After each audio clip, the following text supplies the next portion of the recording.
Hello everyone, स्वागत है आपका आशापुरा कोचिंग सेंटर चैनल पर, आशापुरा कोचिंग सेंटर क्लास पर। धन्यवाद। हम लोग आज शुरू करने वाले हैं एक टॉपिक जिसका नाम है MCQ series. Chapter wise start करेंगे। चैप्टर फर्स्ट सेकंड से लगा करके क्लास 10th के एनसीईआरटी का टॉपिक है जो हम लोग आज डिस्कस करने वाले हैं। इसमें हम लोग सारे इस चैप्टर से मोस्ट प्रोबेबल जो एमसीक्यूज़ हैं, जैसे आरबीएसई बोर्ड के अंदर इस बार लगभग 15 के आसपास 12-15 क्वेश्चंस जो आएंगे वो एमसीक्यूज़ और फिल इन द ब्लैंक्स के बेसिस पर आएंगे। तो इस टाइप के जितने भी क्वेश्चंस बन सकते हैं वो सारे क्वेश्चंस आज हम लोग डिस्कस करेंगे।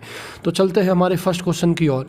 तो हमारा जो फर्स्ट क्वेश्चन है वो लिखा हुआ है the reaction of magnesium with air is. तो मैग्नीशियम की एयर के साथ जो रिएक्शन होगी वो क्या होगी। तो देखो इधर देखना आप, ये हमारा मैग्नीशियम है, इसकी एयर के साथ यानी ऑक्सीजन के साथ रिएक्शन करवाएंगे तो MgO की फॉर्मेशन होगी। और ये MgO की फॉर्मेशन जब होगी तो इसमें से एक एनर्जी रिलीज होगी, that is heat energy.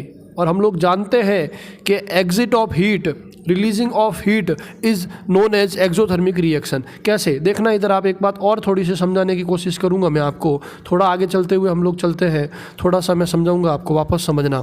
Exit of heat का मतलब क्या हुआ कि जैसे हम लोग जानते हैं कि एक रिएक्शन है हमारे पास एक्सोथर्मिक और एक रिएक्शन है हमारे पास एंडोथर्मिक। एक्सोथर्मिक, थर्मिक वर्ड जो बना है वो बना है थर्मल से, वो बना है थर्मल से। थर्मल का मतलब होता है हीट, और पीछे रहे एक्सो और एंडो। एक्सो वर्ड बना है एग्जिट से, मतलब हीट की एग्जिट होना। एंडो वर्ड बना है, एंडो को मैं जुगाड़ बना करके क्या कर सकता हूँ, उसको लिख सकता हूँ अंदर। मतलब जब हीट अंदर आएगी उस रिएक्शन को हम लोग कहेंगे एंडोथर्मिक रिएक्शन, और जिसमें हीट रिलीज होगी, एग्जिट होगी, दैट इज एक्सोथर्मिक रिएक्शन। तो मैग्नीशियम और एयर की रिएक्शन जो है वो एक एक्सोथर्मिक रिएक्शन है, क्योंकि उस रिएक्शन के अंदर अपने को एक हीट रिलीज देखने को मिलता है। सेकंड क्वेश्चन क्या कहता है, सेकंड क्वेश्चन अपने को ये कह रहा है कि what chemical are used in fireworks. फटाकों के अंदर या कोई भी फायर के काम के अंदर कौन सा केमिकल यूज़ होता है। तो फटाकों के अंदर आप लोग जानते होंगे calcium chloride, copper chloride, barium chloride, तीनों ही क्लोराइड यूज़ होते हैं। मतलब हमारा ऑप्शन हो जाएगा all of the above. Fireworks के अंदर कौन यूज़ होता है, फायरवर्क्स के अंदर copper chloride, that is CuCl2, calcium chloride CaCl2 and barium chloride BaCl2। ये तीन कंपाउंड यूज़ होते हैं, barium chloride, copper chloride and calcium chloride. तो केमिकल जो यूज़ होता है फायरवर्क्स में वो ये होता है। अगला क्वेश्चन क्या कहता है, when magnesium ribbon is burn in air the ash formed is. क्या कह रहा है कि जब हम लोग, अभी हमने कहा था कि मैग्नीशियम रिबन जो है एयर में साथ बर्न हो रही है, तो उसमें कौन सा ऐश जो धुआं निकलता है वो कौन से कलर का है। तो ध्यान रखना, white ash is formed. White colour का एक ऐश रिलीज होता है जो धुआं निकलता है, वो सफ़ेद धुएं के साथ में ये रिएक्शन होती है। ठीक है, अगला फोर्थ क्वेश्चन है the colour of magnesium oxide is. Magnesium oxide का जो कलर है वो कैसा है। तो मैग्नीशियम ऑक्साइड का जो कलर बनेगा वो वाइट। अभी हमने कहा वाइट धुएं के साथ में मैग्नीशियम ऑक्साइड रिएक्शन होगी तो उसमें से जो निकलेगा दैट इज मैग्नीशियम ऑक्साइड, और वो कैसे कलर का होगा, वाइट कलर का होगा। ठीक है, अगला क्वेश्चन हम लोगों को ये कह रहा है कि if magnesium is gently heated, अगर मैग्नीशियम को मैं जेंटली हीट करूंगा, नॉर्मल मैग्नीशियम रिबन को हीट करूंगा तो क्या बनेगा, अभी हमने पढ़ा था, दैट इज मैग्नीशियम ऑक्साइड। ये आपकी अगली reaction. If magnesium is gently heated it forms magnesium oxide. Magnesium को हम लोग हीट करेंगे तो मैग्नीशियम ऑक्साइड फॉर्म्ड होगा। ठीक है, अगला क्वेश्चन क्या कहता है अपना, अगला क्वेश्चन है अपने when carbon dioxide is passed through lime water. ये यूँ कह रहा है कि कार्बन डाइऑक्साइड को अगर मैं लाइम वाटर से पास करता हूँ तो क्या होता है। तो हम लोग जानते हैं ये मेरा कार्बन डाइऑक्साइड, और लाइम वाटर की अगर बात करें तो CaOH होल ट्वाइस। तो इससे हम लोगों को एक चीज़ बनेगी, वो चीज़ बनने वाली है अपने पास में कैल्शियम कार्बोनेट बनेगा। और उसमें होगा क्या, उस रिएक्शन के अंदर क्या होगा कि जो लाइम वाटर है वो लाइम वाटर मिल्की हो जाएगा। लाइम वाटर कैसा हो जाएगा, मिल्की हो जाएगा। और इससे आगे आपको ध्यान रखना है, लाइम वाटर मिल्की हो गया, अगर मैं इसमें और excess amount of CO2 release करता हूँ और एक्सेस अमाउंट ऑफ CO2 भेजता हूँ तो उस लाइम वाटर का जो कलर है वो डिसअपीयर हो जाएगा वापस। मतलब हम लोगों ने क्या पढ़ा कि हम लोगों ने ये देखा कार्बन डाइऑक्साइड को मैंने लाइम वाटर से भेजा, तब जाकर के मिल्की कलर बना। क्या भेजा, कार्बन डाइऑक्साइड को। लेकिन अगर मैंने एक्सेस भेज दिया, हद से ज़्यादा अगर कार्बन डाइऑक्साइड को भेज दिया, तो वो जो लाइम वाटर के अंदर जो लाइम कलर है, वाइट कलर है, वो कलर डिसअपीयर हो जाएगा और वो कंप्लीटली कलर उसमें से गायब हो जाएगा। अगला क्वेश्चन नंबर 7 वो ये कह रहा है कि when crystal of lead nitrate are heated strongly in a dry test tube then what happens. कह रहा है कि लेड नाइट्रेट के क्रिस्टल्स को अगर मैं बहुत तेज टेम्परेचर पर हीट करता हूँ एक ड्राई टेस्ट ट्यूब के अंदर, तो क्या होगा। तो ड्राई टेस्ट ट्यूब के अंदर हम लोग जानते हैं कि अगर मैं इसको हीट करता हूँ तो एक ब्राउन रेसिड्यू पीछे बच जाएगा। क्या बच जाएगा, ब्राउन रेसिड्यू, एक ब्राउन कलर का एक रेसिड्यू एक सॉल्यूशन बन करके पीछे रह जाएगा। अगला क्वेश्चन कह रहा है कि colour of solid magnesium, magnesium solid जो होता है उसका कलर कैसा होता है एक्चुअल में। मैग्नीशियम जो है, सॉलिड मैग्नीशियम है, उसका कलर जो होता है वो सिल्वर ग्रे कलर होता है। कैसा कलर होता है, सिल्वर ग्रे कलर। आप लोग आराम से इन क्वेश्चंस को देखिए, ये क्वेश्चंस आप मोस्ट प्रोबेबल क्वेश्चंस है, बहुत आराम से बैठ करके मैंने 50 क्वेश्चंस प्रिपेयर किया, ध्यान से आप देखिए। क्वेश्चन नंबर 9, कंसीडर इक्वेशन, एक इक्वेशन कंसीडर करवा रहा है आपको, that is Ca+2 and 2OH minus gives 2OH। Precipitate of calcium hydroxide will B, जो प्रेसिपिटेट बनेगा इसमें वो प्रेसिपिटेशन का कलर कैसा होगा। तो हमें पता है, अभी हम लोगों ने बात की थी, कैल्शियम हाइड्रोक्साइड का जो precipitate that is lime water, वो लाइम वाटर वाइट कलर का होता है। कैसा होता है, वाइट कलर का। अगला क्वेश्चन नंबर 10, क्वेश्चन नंबर 10 की अगर बात करें हम लोग, तो in writing chemical equation inclusion of state symbols shall be done while. क्या कह रहा है, राइटिंग केमिकल इक्वेशंस को हम लोग जब लिखते हैं किसी भी केमिकल इक्वेशन को, तो इसमें हम लोग उसकी स्टेट के सिंबल्स लिखते हैं। कब, इससे हम लोगों को क्या होता है, तो हम लोगों के ऑप्शन क्या दिख रहा है, correct chemical formula of reacted and product, ऐसा कुछ भी नहीं है। The equation is balanced to fulfil the law of conservation, इससे लॉ ऑफ कंजर्वेशन का कोई नहीं है, क्योंकि कंजर्वेशन ऑफ मास से रिलेटेड है, स्टेट से रिलेटेड नहीं है। The equation has been balanced, हाँ ये बात हम लोग कह सकते हैं कि इसमें जो इक्वेशन है वो बैलेंस हो सकती है। ठीक है, ये अपना इसका थर्ड का आंसर, 10th का जो है वो सी ऑप्शन इसका राइट हो जाएगा।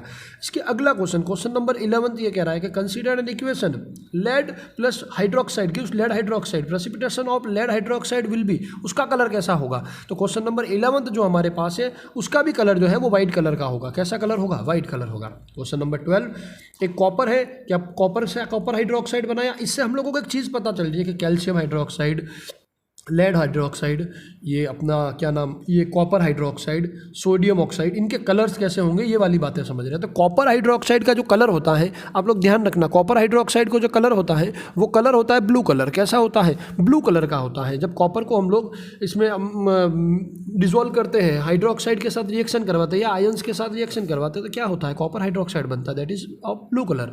ठीक है, अगला क्वेश्चन देखते हैं। अगला क्वेश्चन है हमारा question number 13, that is considered a reaction sodium and oxide gives sodium oxide and moles of sodium needed to balance equations will B.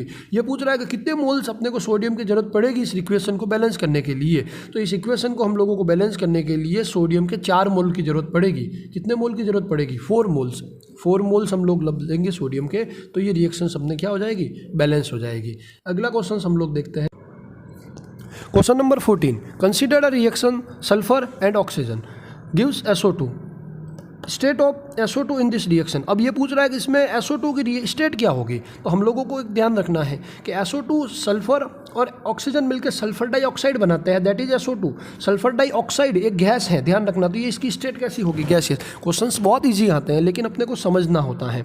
Consider the reactions phosphorus plus oxygen that is P4O10 moles of oxygen. Oxygen के कितने मोल की जरूरत पड़ेगी, तो आप लोग compare करके देखिए। अगर मैं इसका रेशियो निकालता हूँ, किसका, P4 एंड O10, तो मैं अगर इसका रेशियो निकालने की कोशिश करता हूँ तो 4:10, अगर मैं रेशियो निकालता हूँ तो 2:5, मतलब मेरे को ऑक्सीजन का पूछा है तो ऑक्सीजन मेरे को कितने होने चाहिए, 5। ये मेरा answer number 3 is right.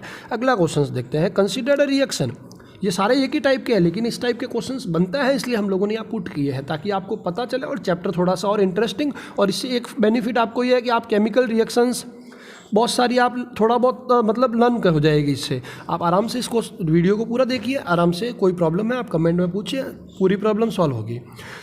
Sodium and oxygen reacts and gives sodium oxide and mole of oxygen needed to balance. ये पूछ रहा है कि ऑक्सीजन के कितने मोल की जरूरत पड़ेगी, तो ऑक्सीजन का 1 मोल होगा और सोडियम के 2 मोल होंगे। अभी हम लोगों ने देखा था पिछले क्वेश्चन में कि उसने पूछा था सोडियम के मोल, तो हमने कहा था 2 मोल्स और इसके 1 मोल्स। अगला क्वेश्चन देखते हैं, क्वेश्चन नंबर 17। क्वेश्चन नंबर 17 ये कह रहा है कि एक रिएक्शन है एल्यूमिनियम और oxygen, that is aluminium oxide. तो इसमें एल्यूमिनियम को बैलेंस करने के लिए कितने मोल की जरूरत पड़ेगी? एल्यूमिनियम को बैलेंस करने के लिए कितने मोल की जरूरत पड़ेगी? तो हमारे को 4 मोल की जरूरत पड़ेगी। कितने मोल की जरूरत पड़ेगी? 4 मोल्स। अगला क्वेश्चन है अपने पास में क्वेश्चन नंबर 18। क्वेश्चन नंबर 18 हमसे ये पूछ रहा है कि which one of the given process involve chemical reaction. इनमें से गिवन जो प्रोसेस है उनमें कौन सा प्रोसेस केमिकल रिएक्शंस में इन्वॉल्व होता है? तो सुनना ध्यान से। Storing of oxygen gas under pressure in gas cylinder, नहीं। Keeping petrol in china dish in the open, नहीं, इसमें कोई केमिकल रिएक्शन नहीं है। लिक्विफिकेशन ऑफ एयर, नहीं। Heating copper wire in presence of air at high temperature, हाँ, ये chemical reaction हो सकती है। कॉपर को हम लोग एयर की प्रेजेंस में जन करते हैं तो कॉपर ऑक्साइड या क्यूप्रिक ऑक्साइड बनता है। ये अपने केमिकल रिएक्शंस हो सकती हैं। बहुत अच्छे और एकदम एप्लीकेशंस बेस्ड क्वेश्चन है, इन क्वेश्चंस को समझना पड़ता है। क्वेश्चन नंबर 19 अपना ये कह रहा है in which of the given chemical equation the abbreviation represent the correct states of the reactant and product involve the reaction temperature. ये यूँ कह रहा है कि आपको एक केमिकल रिएक्शंस दी हुई है बहुत सारी, इसमें स्टेट्स लिखी हुई है साथ साथ में, कौन सा स्टेट इसमें से परफेक्ट है। तो आपको ध्यान रखना हाइड्रोजन कौन सी स्टेट में होता है? हाइड्रोजन हमेशा गैसियस स्टेट में होता है। ऑक्सीजन कौन सी स्टेट में होता है? हमने अभी तक क्वेश्चन नहीं पढ़ा, हम लोग यहीं पर समझ रहे हैं। और वाटर जो होता है वो कौन सी स्टेट में होता है? लिक्विड में। मतलब हाइड्रोजन जिसमें गैस दिखेगा, ऑक्सीजन जिसमें गैस दिखेगा और वाटर जिसमें लिक्विड दिखेगा, वो हमारा आंसर सही होगा। तो क्वेश्चन नंबर 19 में इसमें लिक्विड दिख गया हाइड्रोजन, मतलब ये हमारा फर्स्ट ऑप्शन नहीं है। सेकंड में देखो ऑक्सीजन लिक्विड दिख गया, मतलब ये भी क्वेश्चन नहीं है। थर्ड देखो हाइड्रोजन भी इसमें गैसियस दिख रहा है आपको, ऑक्सीजन भी इसमें गैसियस दिख रहा है, और हमने कहा था वाटर लिक्विड में होता है तो लिक्विड स्टेट में दिख रहा है, मतलब question number C is our right answer. अगला क्वेश्चन देखते हैं, question number 20, the reaction in which two compound exchange their ions. देखो ध्यान रखना, इससे एक डेफिनेशंस मुझे लर्न हो रही है, हाथों हाथ एक डेफिनेशन लर्न हो रही है कि दो कंपाउंड होंगे वो अपने आप के एक्सचेंज करेंगे आयंस को। जैसे मेरे पास में AB है एक कंपाउंड और एक कंपाउंड है CD, ये दोनों अपने आयंस को एक्सचेंज करते हैं और एक चीज़ बनाते हैं AC, और ये दोनों मिलकर बनाते हैं BD। ये वो BD कौन सी हुई? ये रिएक्शन है DD reaction, that is double displacement reaction. कौन सी रिएक्शन है? Double displacement reaction. तो हमारे क्वेश्चन नंबर 20 का जो आंसर होगा that is double displacement reaction. Option number 3 is right answer. Next question, on emerging an iron nail in copper sulphate. हम लोग ये कह रहे हैं कि एक आयरन को हम लोग कॉपर सल्फेट के साथ इमर्ज करते हैं कुछ टाइम के लिए, तो आप क्या ऑब्जर्व करते हैं? तो हम लोग ये ऑब्जर्व करते हैं कि उस सॉल्यूशन का जो कलर है धीरे धीरे चेंज होकर के ग्रीन हो जाता है। आपको ये ध्यान रखना है, सॉल्यूशन का कलर क्या हो जाता है? ग्रीन कलर हो जाता है। रिएक्शंस होती हैं आयरन और कॉपर सल्फेट लेकर के, क्यों? क्योंकि ये एक रिएक्शन है, उस रिएक्शन का नाम है डिस्प्लेसमेंट रिएक्शन। ये रिएक्शन कुछ ऐसी होती है, Fe plus CuSO4 gives FeSO4 plus Cu। तो ये एक रिएक्शन होती है, तो कॉपर अलग से निकलेगा। और आपको पता है कॉपर अपना कलर कैसा चेंज करता है? ग्रीन कलर में चेंज करता है। अगला question number 22, which of the given statement is not a physical change. Physical change और केमिकल चेंज के कुछ स्टेटमेंट्स है, कुछ प्रॉपर्टीज है, कुछ कंडीशंस है, उसमें से कौन सी नहीं है फिजिकल चेंज की? मतलब एक फिजिकल चेंज होता है, एक केमिकल चेंज होता है। फिजिकल चेंज में उसका कलर, उसकी स्टेट, ये सारी चीज़ें चेंज होती है। केमिकल चेंज में एक नई चीज़ बन जाती है, दैट इज केमिकल चेंज। तो फिजिकल चेंज और केमिकल चेंज की अगर बात करें तो इस क्वेश्चन को देखते हैं, तो हमारा फर्स्ट ऑप्शन हमें दिख रहा है boiling of water to give water vapour. तो इसमें सिर्फ स्टेट चेंज हुई है, वाटर का वाटर ही रहा है। उबलता हुआ पानी भी पानी ही होता है और वाटर वेपर बनने के बाद भी वो पानी होता है। ऐसा नहीं है कि पानी से सीधा उसने अल्कोहल बना दिया, नहीं बनाया। Melting of ice to give water, अब पानी की आइस पड़ी है मेरे पास में पहले, उसके बाद में मैंने उसको वाटर बना दिया, तो क्या हो गया? पानी का पानी रहा है। थर्ड ऑप्शन रहा है dissolution of salt in water. अब सॉल्ट को मैंने वाटर में मिक्स किया, तो वाटर के अंदर मिक्स होने के बाद में सॉल्ट क्या अल्कोहल बन जाएगा? सॉल्ट क्या सोडियम बन जाएगा? नहीं बनेगा, कुछ भी नहीं बनेगा। तो वो की वो चीज़ रहेगी। ये भी हमारे तीनों ऑप्शन नहीं है, मतलब last option combustion of liquefied petroleum gas. और लिक्विफाइड LPG को जब जलाते हैं तो क्या बाद में वापस अपने को LPG मिल जाती है? कंबशन का मतलब उसको जलाना। और अगर हम लोग कंबशन लिक्विफाइड LPG गैस को अगर हम लोग जलाते हैं तो क्या हमें 2 घंटे बाद में जलने के बाद वापस LPG मिलती है? नहीं मिलती है। मतलब ये कौन सा चेंज हुआ? ये केमिकल चेंज हुआ। तो हमें यही तो पूछा है कि कौन सा फिजिकल चेंज नहीं है, तो ये फिजिकल चेंज नहीं है। अगला question, question number 23, an element X, एक कोई एलिमेंट है X, an exposure to moist air turns reddish brown. Oh my God, बहुत अच्छा क्वेश्चन। देखना, एक आप आराम से देख सकते हैं, एक ऐसी चीज़ है जिसको मैं एयर के साथ में, मतलब ऑक्सीजन के साथ में रिएक्शन करवाता हूँ। कोई चीज़ है मेरे पास में X, उससे मेरे को एक रेडिश ब्राउन कलर का मटेरियल दिखता है।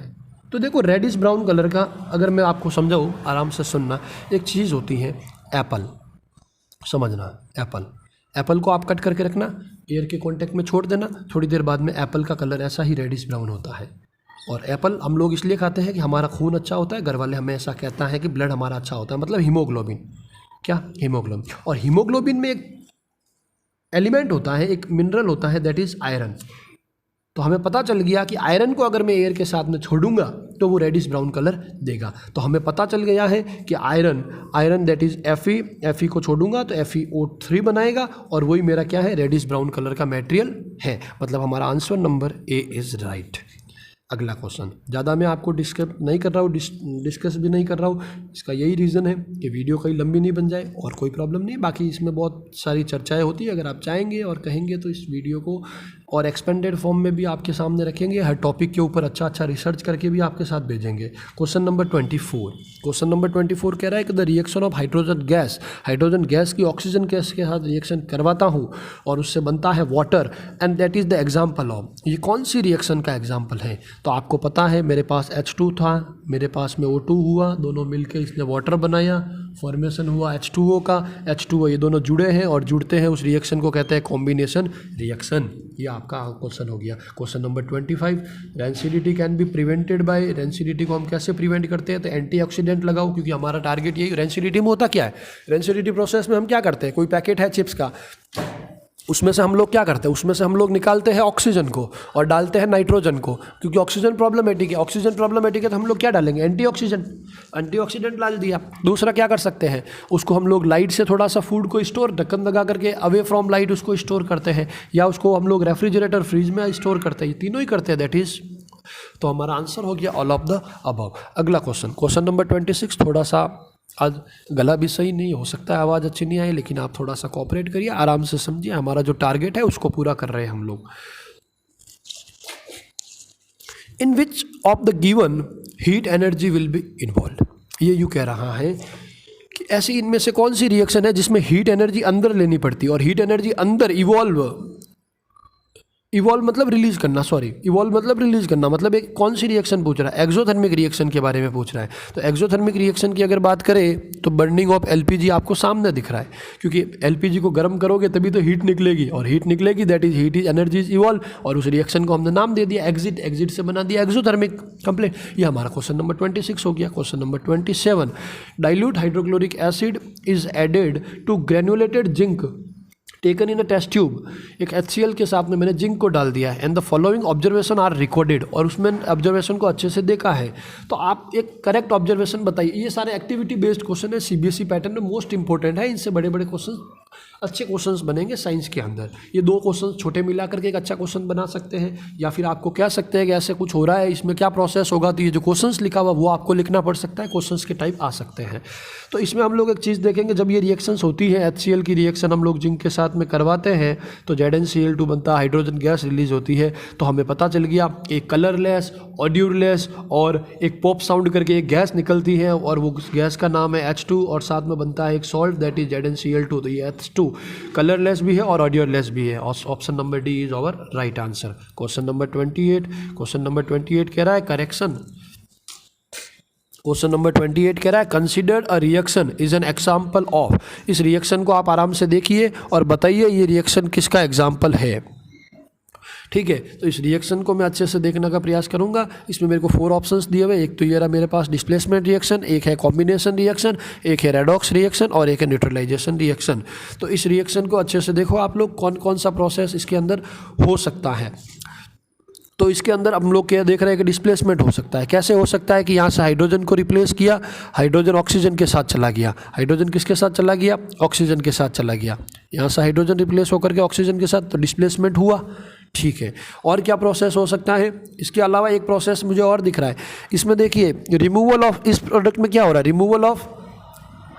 रिमूवल ऑफ हाइड्रोजन, और इसी नाइट्रोजन में क्या ऐड हो गया, ऑक्सीजन। तो ऑक्सीजन को तो ऐड किया, हाइड्रोजन को रिमूव किया, ये दोनों प्रोसेस एक साथ हो रहे हैं। तो removal of oxygen and addition of hydrogen दोनों एक प्रोसेस साथ में होता है, तो उस रिएक्शन को हम लोग रेडॉक्स रिएक्शन कहते हैं। मतलब एक तो डिस्प्लेसमेंट रिएक्शन का एग्जांपल हो गया, मतलब ये आपका मोस्ट इंपॉर्टेंट एग्जांपल हो गया। अगर आपसे डिस्प्लेसमेंट में पूछे तो आप ये एग्जांपल लिख सकते हैं, अगर आपको रेडॉक्स में पूछे तो भी आप ये एग्जांपल लिख सकते हैं।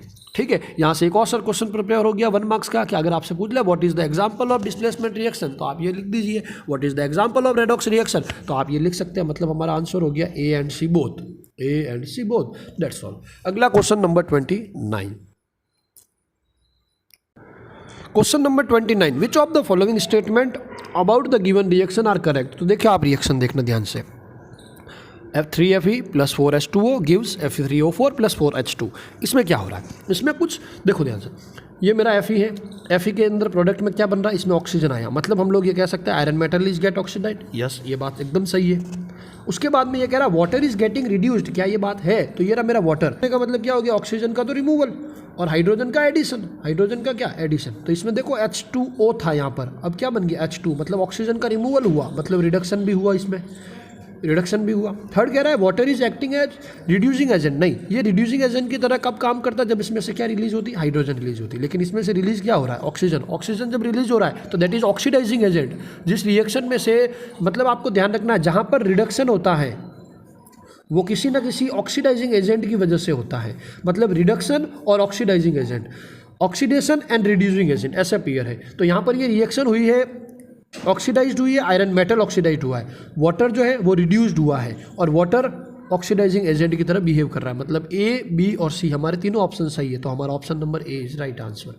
अगला देखना, which of the following are exothermic process, कौन सा इनमें से एक्सोथर्मिक प्रोसेस, एक्सोथर्मिक यानी एग्जिट ऑफ हीट, हीट को एग्जिट करना, हीट को एग्जिट करने के लिए कौन सा प्रोसेस हो रहा है, reaction of water and quick lime. हाँ सर, क्विक लाइम का मतलब होता है CaO और साथ में होती है वाटर, तो एक रिएक्शन होती है CaOH का होल ट्वाइस, और जब ये रिएक्शन की जाती है तो इसमें से हीट रिलीज होती है, मतलब ये एक एक्सोथर्मिक प्रोसेस है।